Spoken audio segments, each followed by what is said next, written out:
Oi, gente, tudo certo? Sim. O que a gente veio falar hoje aqui, Valentina? A gente veio falar de lápis. De lápis e de canetas coloridas. Olha Sim. quanto, vamos mostrar para eles lá, ó. Olha quanto. E também lápis.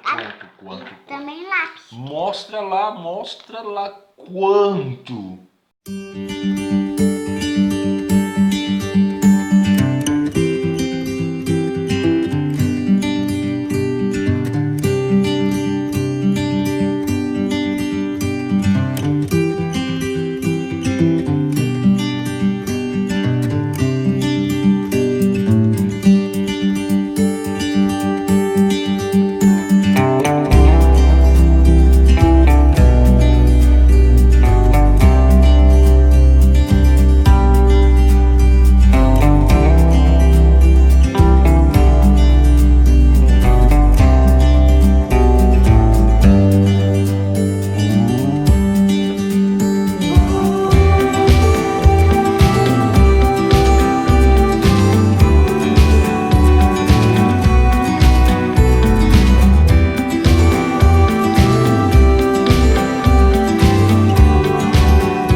Não fui eu que escolhi a caneta para começar a trabalhar desde criança.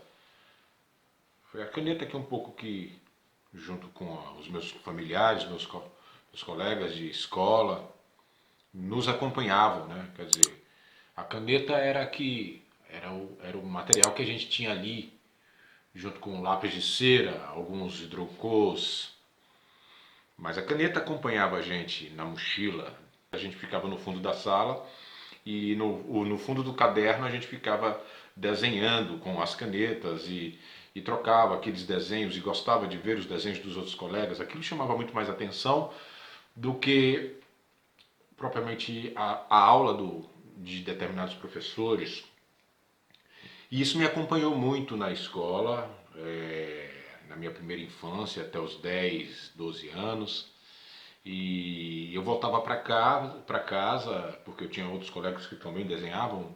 Eu voltei para casa e voltava para casa e não gostava de ficar muito na rua brincando e gostava de ficar desenhando, porque eu também tinha em casa, ó, irmãos meus que pintavam, né? Eles pintavam, e como eu era muito pequeno, de 10, 12 anos, queria ter o meu próprio pincel, eu queria pegar o pincel dele e eles não deixavam eu pegar o pincel. Então, uma coisa era ter a caneta, aquela caneta que inicialmente era só azul ou só preta ou só vermelha.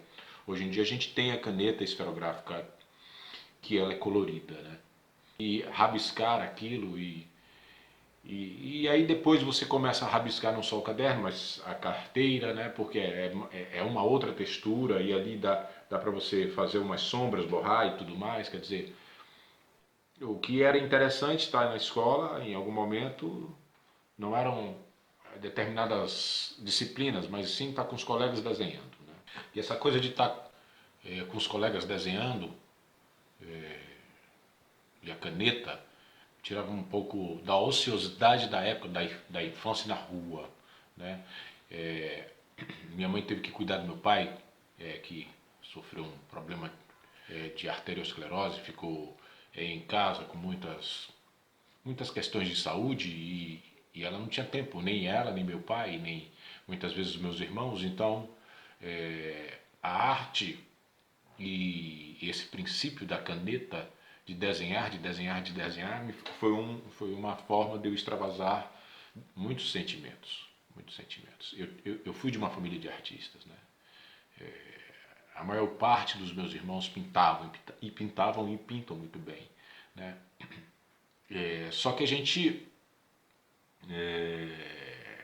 eu fui o último, fui o caçula e essa coisa de ter que estar ao lado da mãe quando não estava na escola e vez ou outra eu ia à praia, ficava na praia sozinho, lá em Salvador, na Bahia, no Brasil, enfim, Eu fui um garoto como muitos outros garotos que gostavam de desenhar e que não tinham um material para desenhar e que não tinham cursos de desenho na época.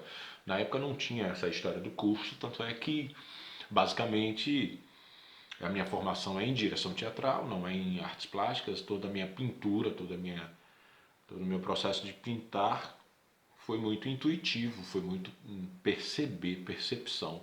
E eu acho que a caneta e eu acho que a pintura, esse desejo de desenhar desde muito cedo, me ampliou uma percepção de mundo e de cores, de formas, de texturas, de relação, das relações humanas, né? Então, o que a gente está vendo nessas pinturas é fruto de um trabalho que vem sendo feito desde 2005, lá em Salvador, na Bahia.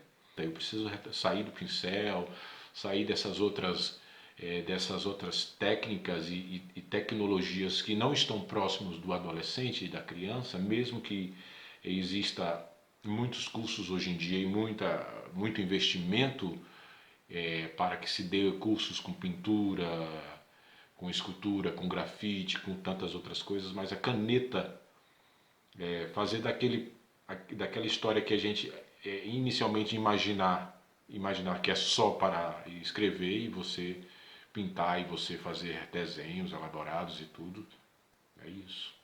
Eu acho que a caneta é a potência da criatividade da criança e do adolescente.